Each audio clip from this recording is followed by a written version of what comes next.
So here we are then. I've just about cleared enough space on the workbench to get the lathe in. So I'll get it back to the workshop and have a look at it, see how it fits in this space, see if we can get it to work and see where we go from there. Let's fill this space. So we've managed to fill the space.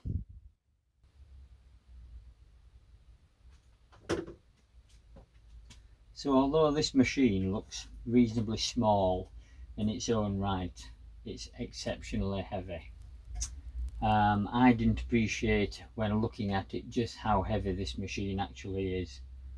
The way we got it here, I couldn't lift it, but my son, he took this end of the machine which had the heavy head on it. We'd secured the head from spinning round by this Allen bolt here, and basically from the shed it was in, my son took a hold of this end, wrestled it off the bench as it were, with wedges underneath, etc.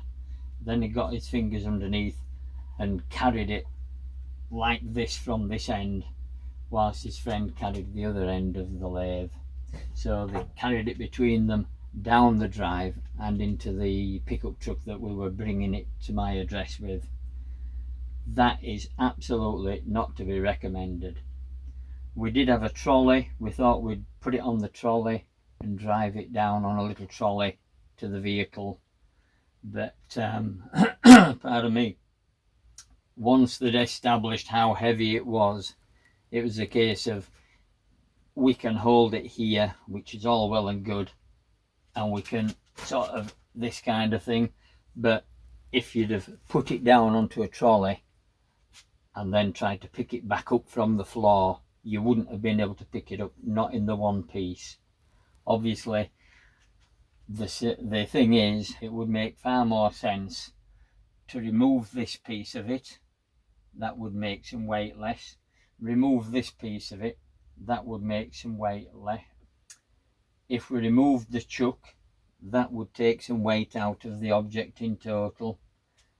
If this piece is removable, which I'm not sure whether it is, but if this piece is removable, then that would be the case to remove this. But I've got no instructions about this machine whatsoever, so I don't really know.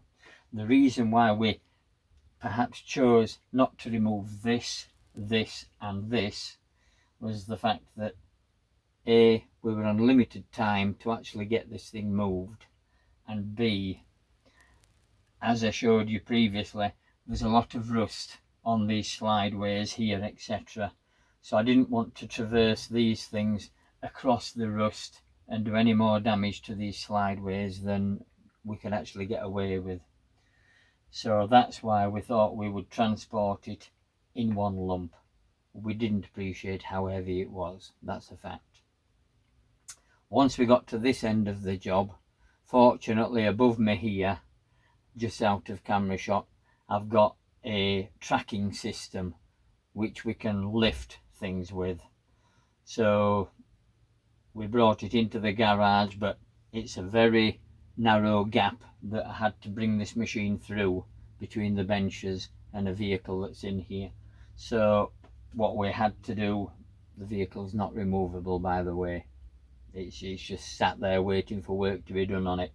So we couldn't move the vehicle, we had the benches, so we lifted the thing up with the hoist, and my son at this end, which is the heavy end, he was like this with it.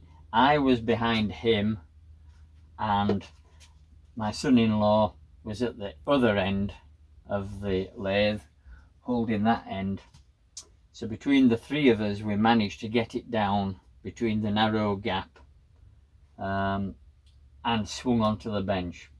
I don't know whether you can see it there, but this actually got damaged while we were manhandling it onto the bench. This is the drip tray that it was on originally in the shed.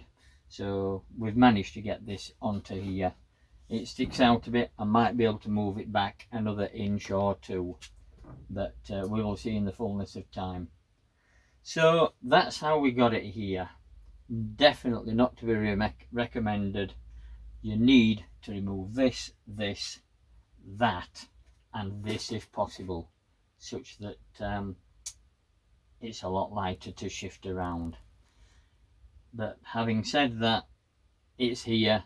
Nobody was injured, fortunately, but it was very, very dangerous. So please don't do that again. I wouldn't do it again. We may think it's only a reasonably small lathe, but at the end of the day it's exceptionally heavy, so that would give me encouragement to think that perhaps it's a well-built lathe. So ideally I need to remove as much of this rust as I can before actually sliding these bits along this bedway.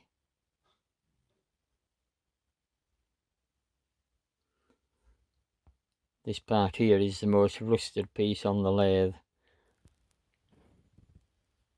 but fortunately it's only a vice really, which will probably clean up in any event, but we'll see. So because it was oiled up at one time as a usable lathe, as I say, it's been very, very little used.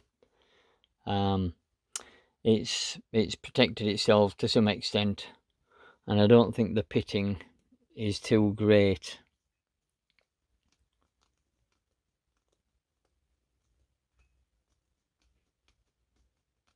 So I've just been looking on YouTube to see if I can find rust removing remedies, and that's a gel that you would put on rather than a fluid that might flow off. It's a gel that you can brush on, and it would stay on until it's done its task, and then you would wipe it off and clean it up further beyond that. But it really looks quite good stuff. So the product I'm thinking about getting is called Loctite Naval Jelly Rust Dissolver. So I may well get some of that and give that a go, but as I say, it's kind of twice as much to ship it across the ocean as it is to actually purchase it, and as far as I know it's only available in America, and that's looking on eBay for that. And the idea is, why I'm wanting to do that, is that if the spikes of rust are sticking up, I don't want these bits here to travel across those spikes of rust, damaging the surfaces that are probably protected by oil underneath here at the moment. The machine was oiled up probably whilst it stood, and those areas under there are probably still quite good. It's these exposed areas that are causing the problem, I'm assuming. At least the machine gives me some confidence in that it might be quite a reliable and well-made machine, in that all the handles are proper steel handles and they're not scrimped on the size of them either. They all seem quite a quality affair really, if a little rusted now. But that's rust that wouldn't really matter. It's the rust inside these bits here that would cause the issue.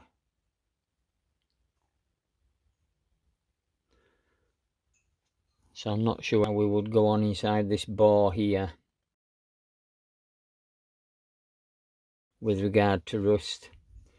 It may not be too rusty as that was already in there, but obviously that's showing quite signs of pitted rust, and I'm sure that will be quite similar in there. But maybe if I got a new one of these, a new tailstock centre,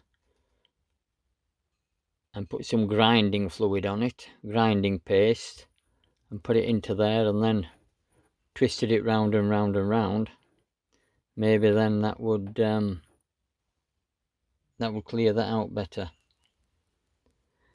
But ideally I want to get all this loose stuff off first, apply some de-rusting solution, and then hopefully get these things back in action. But everything has got steel handles and it seems quite quality.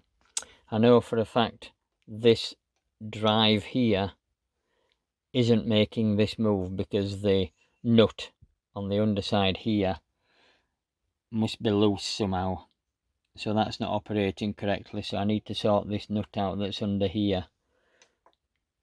So thanks for watching part 2 of this little lathe series. If you're staying with us, we'll see you in part 3. Okay, thanks for watching. Bye for now.